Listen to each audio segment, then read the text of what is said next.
Welcome to Explore FPS. It's Saira here. If you're seeing the error, there was a problem with NVIDIA app. It's likely because some NVIDIA services have been disabled. This often happens when optimizing system performance, as users may manually disable background services in msconfig to free up resources. In some cases, these services might get turned off unknowingly, causing the NVIDIA app to stop working properly. Now let's go through the steps to fix this issue. First of all, click on the Windows icon at the bottom left of your screen, or simply press the Windows key on your keyboard.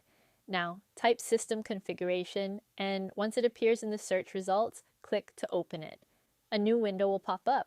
This is the System Configuration tool, where you can enable or disable background services and system programs.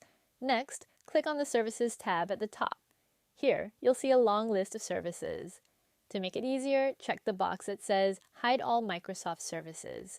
This will filter out essential system services, leaving only third-party ones like NVIDIA. Now, scroll through the list and look for NVIDIA-related services. If you see any that are unchecked, click on them to enable them. Once done, click Apply, then OK, and restart your PC. After your system boots back up, check if the NVIDIA app is working properly again. If the issue still isn't fixed, you might need to reinstall the NVIDIA app to restore the missing components. First, go to Control Panel, then open Programs and Features. Find NVIDIA app, click on it, and select Uninstall. Once removed, download the latest version from NVIDIA's official website, install it, and restart your PC. That's it. Your NVIDIA app should now work without any issues.